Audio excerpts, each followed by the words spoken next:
لوگ نماز اس لیے شروع کرتے ہیں، کہتے ہیں میں 5 نمازیں بھی پڑھتا ہوں، میں صدقات بھی کرتا ہوں، کام میرا پھر نہیں چلتا۔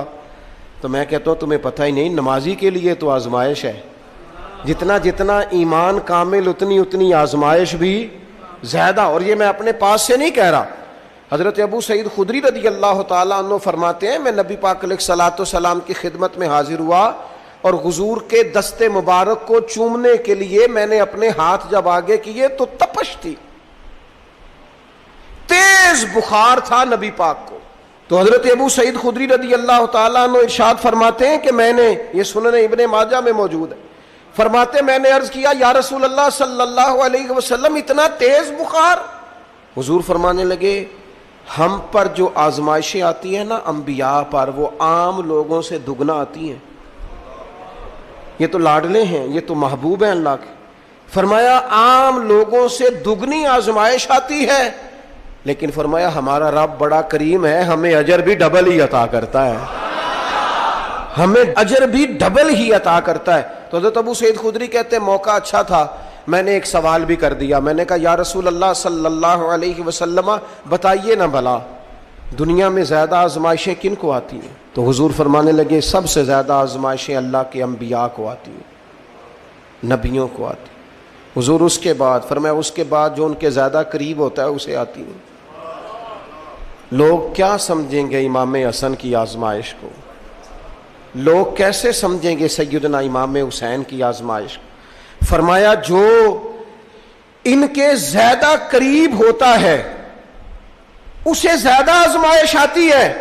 تو حضور کے سب سے قریب تو امام حسن ہے نا، امام حسین ہے نا، تو کیا سمجھتا ہے قربت بس نسبت کے اظہار کا نام ہے اور بڑے لطف کے ساتھ زندگی گزارنے کا نام ہے؟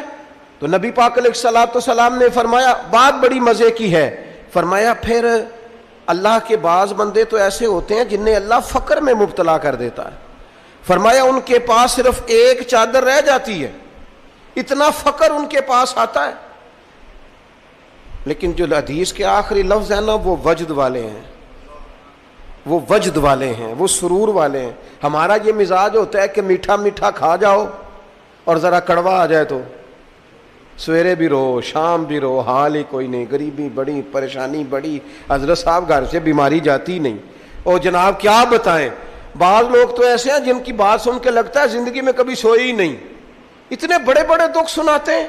او خدا کی رحمت کا بھی تو ذکر کرنا، خدا نے جو تیرے اوپر انعامات کیے ان کا بھی تو ذکر کرنا، ان کا تذکرہ ہی نہیں کر رہا میرا بھائی۔